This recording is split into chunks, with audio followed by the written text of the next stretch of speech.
بسم اللہ الرحمن الرحیم۔ ناظرین السلام علیکم، میں ہوں آپ کے میزبان صابر شاکر۔ وفاقی دارالحکومت اسلام آباد سے کچھ تازہ ترین خبریں ہیں پاکستان کی قومی سیاست، اور پاکستان کی قومی سیاست میں ابھی بھی موضوع صرف ایک ہی ہے، اور وہ ہے وزیر اعظم سابق عمران خان۔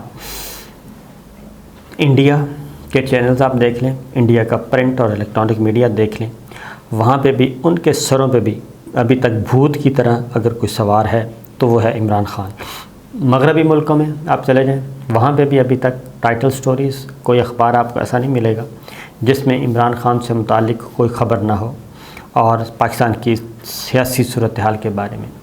اور اب آہستہ آہستہ ایک اور بات بھی ہوتی جا رہی ہے، یہ جو میمو ہے، خفیہ مراسلہ، سائفر، اب یہ بھی عالمی ذرائع ابلاغ میں جگہ پانے لگا ہے، اور مختلف قسم کے تبصرے ہو رہے ہیں، مختلف قسم کی کیا سرائیاں ہو رہی ہیں، اور اس سب کی دنیا کی نظریں جو ہیں اس وقت لگی ہوئی ہیں پاکستان پہ کہ آخر ڈونلڈ لو نے ایسی کیا کیا باتیں کی تھیں،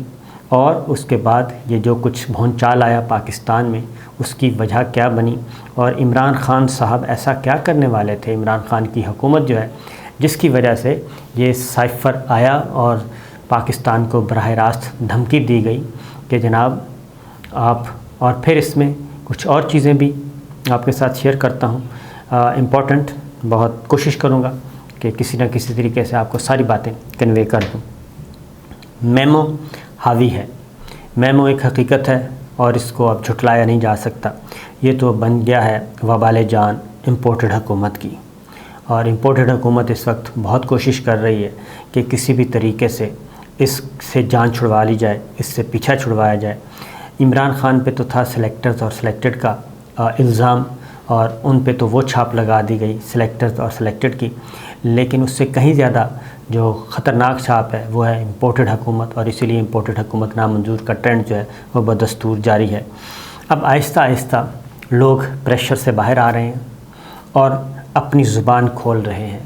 اور بتا رہے ہیں کہ جناب یہ جو کچھ ہوا یہ پلانٹڈ تھا، یہ تحریک عدم اعتماد آئی نہیں بلکہ لائی گئی ہے، اور عمران خان صاحب کو راستے سے ہٹانا ہی مقصود تھا، اور اس کو ہر صورت میں ہٹایا ہی جانا تھا۔ اب اس میں ایک تو کامران خان صاحب نے بھی ساری بات کر دی ہے، اور انہوں نے واضح طور پہ یہ بتا دیا ہے کہ یہ سلسلہ شروع ہی وہاں پہ ہوا تھا کہ جنرل فیض حمید کو DGISI کے عہدے سے ہٹانا اور نئے DGISI کی اپوائنٹمنٹ، وہاں سے یہ لڑائی شروع ہوئی۔ اور اب جو چیزیں آ رہی ہیں، اس وقت ہم سمجھتے تھے کہ شاید وہ ساری کی ساری باتیں بس ایویں ہی ہیں، اور زیادہ تر ہم یہی کہہ رہے تھے کہ یہ کیونکہ 5th جنریشن جنگ ہے، ہائیبریڈ جنگ ہے، یہ اس طرح کی صورتحال ہے۔ لیکن جب جنرل فیض حمید نے کابل کا وزٹ کیا تھا، جب کابل جو ہے وہ فعال ہو گیا اور طالبان نے کنٹرول سنبھال لیا، اور وہاں سے آرام سے طالبان جو ہیں وہ کابل میں داخل ہوئے اور اشرف غنی فرار ہو گئے، تو اس کے بعد ایک وزٹ ہوا تھا، اور اس وزٹ میں جنرل فیض جو ہیں بطور DGISI وہاں گئے، اور انہوں نے ہلکی پھلکی سی گپ شپ، چھوٹی سی ایک ویڈیو بھی آئی تھی جس میں وہ چائے شائے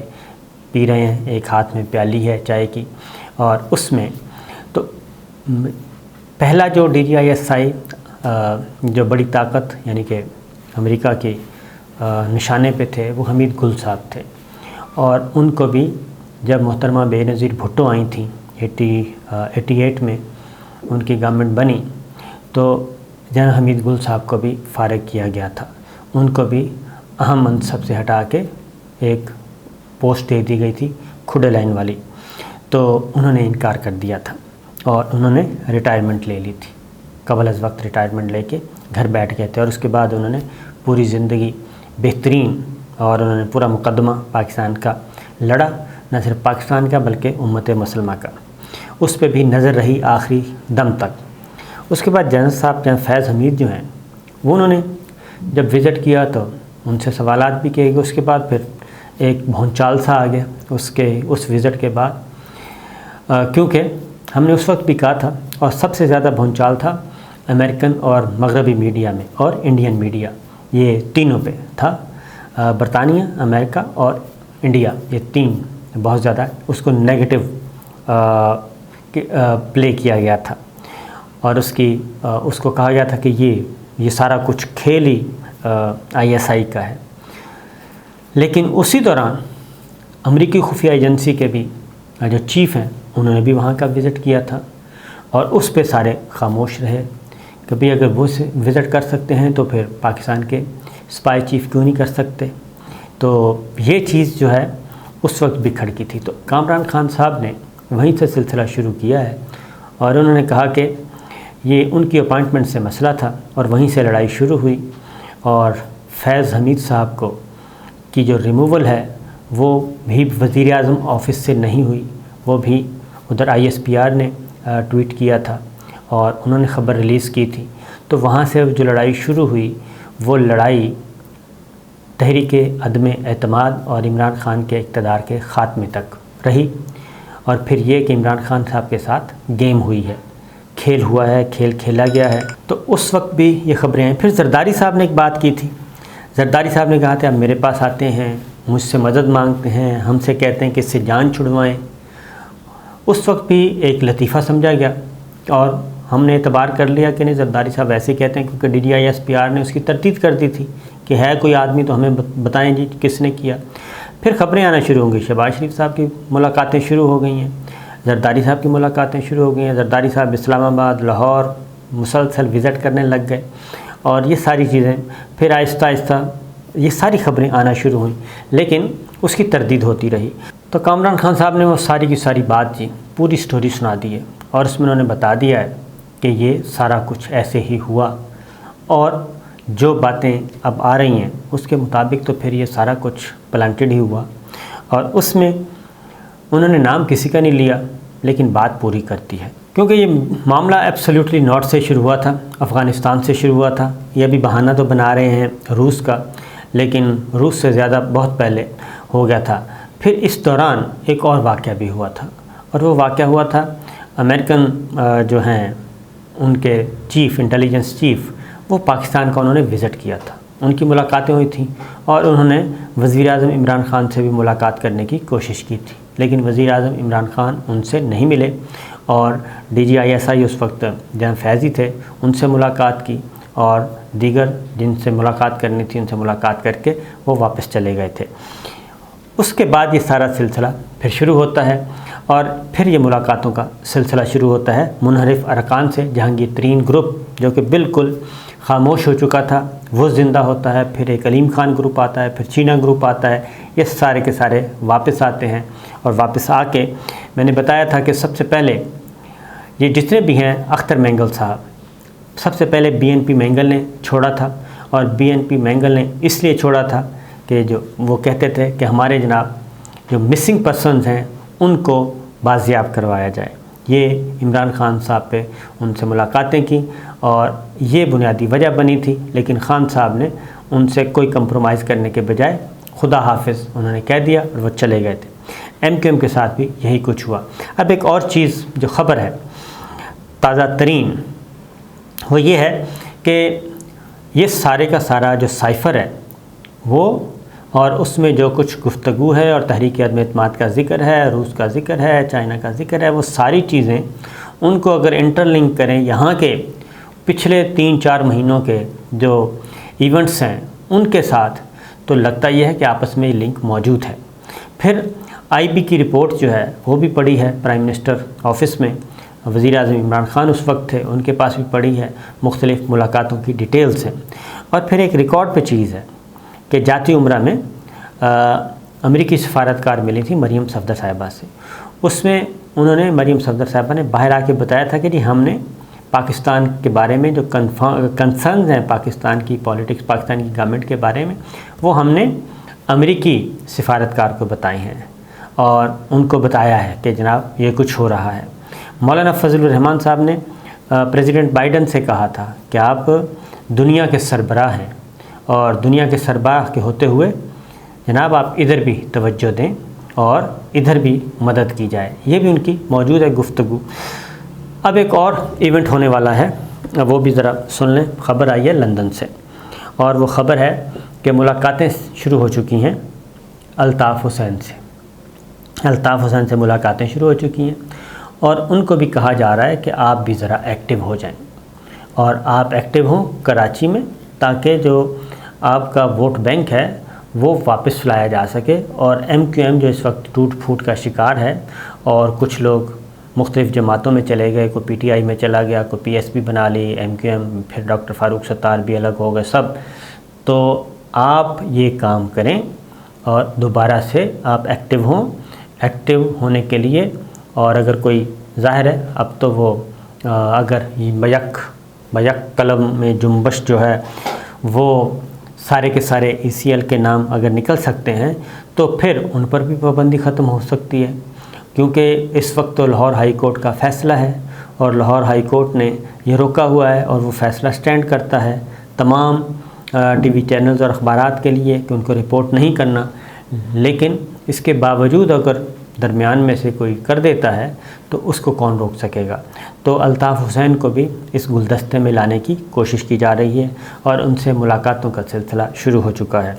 اب اس کو کوئی روکے گا یا نہیں روکے گا یہ آنے والے دن بتائیں گے۔ اور جو معاملہ ہے میمو کا، سائفر خفیہ مراسلے کا، تو اس میں مریم اورنگزیب صاحبہ وہ یہ کہتی ہیں کہ یہ مداخلت بھی نہیں ہے اور یہ سرے سے مداخلت بھی نہیں ہوئی، اور سازش تو پہلے ہی کہا جا چکا ہے کہ سازش کا لفظ اس میں نہیں لکھا ہوا، جبکہ کیسے لکھا جائے گا، تو اب وہ کہتے ہیں مداخلت بھی نہیں ہوئی۔ رانا ثناءاللہ صاحب کہتے ہیں کہ اسد مجید نے تو بالکل ہی انکار کر دیا ہے کہ اس سے کہ ایسا کوئی خط بھی تھا یا مراسلہ بھی انہوں نے بھیجا تھا۔ اب یہ وہ کیا کہتے ہیں 5th جنریشن جنگ اور میڈیا کے ذریعے کنفیوژن پیدا کرنے کی کوشش کی جا رہی ہے۔ احسن اقبال صاحب یہ کہتے ہیں، احسن اقبال صاحب وہ کہتے ہیں کہ نہیں، یہ سارا کچھ ہے، چیزیں تو موجود ہیں اور مراسلہ ایک حقیقت ہے۔ ہنا ربانی کھر صاحب نے بھی، وزیر خارجہ نے بھی یہ بتا دی۔ یہ ساری باتیں میں ریپیٹ اس لیے کر رہا ہوں کہ اب یہ نئی ایک سوشل میڈیا پہ، ڈیجیٹل میڈیا پہ اور الیکٹرانک میڈیا پہ باقاعدہ طور پہ ایک کنفیوژن پھیلانے کے لیے چل رہا ہے کہ کنفیوژن پھیلائی جائے، جبکہ قومی سلامتی کمیٹی کا پہلا اجلاس اس میں ساری چیزیں موجود ہیں، اور قومی سلامتی کمیٹی کا دوسرا اجلاس اس نے پہلی کمیٹی کو بھی انڈورس کیا تھا۔ یہ ساری چیزیں پھر دفتر خارجہ کا ایک سٹیٹمنٹ آپ کو پڑھ کر سناتا ہوں۔ ان کو بھی کہا گیا کہ آپ کچھ سٹیٹمنٹ ایشو کریں جس سے یہ لگے کہ ARY پہ جو خبر چل رہی ہے وہ فیک ہے، وہ جھوٹی ہے، اور اسد مجید صاحب کے بارے میں جو چل رہا ہے کہ انہوں نے ان پہ پریشر تھا یا انہوں نے انکار کر دیا، تو اس طرح کی کوئی خبر چاہیے ہمیں، تاکہ ARY پہ جو نوٹس دیا پیمرا نے ہم ثابت کر سکیں کہ یہ غلط خبر ہے، جبکہ اسد مجید صاحب جو ہیں وہ بالکل کول اینڈ کام، اور باقی میں ڈیٹیلز نہیں بتا سکتا کیونکہ ایک لائبریری ہے، وہاں پہ بھی اسد مجید صاحب کے ساتھ کچھ لوگوں نے ملاقات کی تھی اور اس میں بھی ان سے، یہ گورنمنٹ سائڈ کے لوگ تھے، ان سے بات چیت کرتے رہے، پھر یہ سارا کچھ ہوتا رہا۔ یہ چیزیں آہستہ آہستہ آئیں گی اور آ رہی ہیں۔ اب میں ذرا دفتر خارجہ کا آپ کو ایک بیان پڑھ کے سنا دیتا ہوں، اس سے آپ کو اندازہ ہو جائے گا کہ یہ ماجرا کیا ہے۔ تو وزارت خارجہ کا سٹیٹمنٹ ہے اور یہ اسی دن کا ہے جس دن قومی سلامتی کمیٹی کا اجلاس ہوا، 22 اپریل کا۔ اس میں وہ پریس ریلیز ایشو کیا گیا کہ in response to press queries regarding Ambassador Asad Majid Khan's remarks at the meeting of the National Security Committee (NSC), the spokesperson made clear that Ambassador Khan briefed the National Security Committee about the context and content of the cipher telegram in question and shared his professional assessment. His briefing and assessments are accurately reflected in the statement issued at the conclusion of the NSC meeting today. یہ انہوں نے کیا، اس سے زیادہ کچھ نہیں کیا۔ اب اس میں یہ جو دفتر خارجہ کا سٹیٹمنٹ ہے وہ ڈٹے رہے اپنے ایمبیسیڈر کے ساتھ، اور انہوں نے کسی قسم کی تردید جاری کرنے سے معذرت کی اور یہ سٹیٹمنٹ ایشو کیا۔ اب وہ کہتے ہیں کہ جو میٹنگ کا اعلامیہ جاری کیا گیا ہے NSC میٹنگ کا، اس میں وہ سارا ریفلیکٹ کرتا ہے۔ اب وہ جو NSC کا اعلامیہ تھا 22 اپریل کا، وہ انڈورس کر رہا تھا پچھلے اعلامیے کو، اس کو انڈورس کیا، تو اس کا مطلب، اور انہوں نے اسد مجید صاحب نے ساری باتیں بتائیں کہ ہم کیسے کیسے وہاں پہ گئے اور کیا کیا گفتگو ہوئی، وہ ساری باتیں. تو یہ چیز ہے، اور ابھی نہیں لگتا مجھے کہ یہ معاملہ ختم ہونے والا ہے، کیونکہ جس طریقے سے اب شروع ہو گیا ہے. اور اس کا ایک اور بھی پہلو ہے، وہ انشاءاللہ میں اگلی ویڈیو میں بتاؤں گا بڑی ڈیٹیل کے ساتھ کہ ہو کیا رہا ہے، کیونکہ سمجھنے والے نہیں سمجھ رہے، ہمیں سمجھ آ رہی ہے. اجازت دیجیے، اللہ حافظ.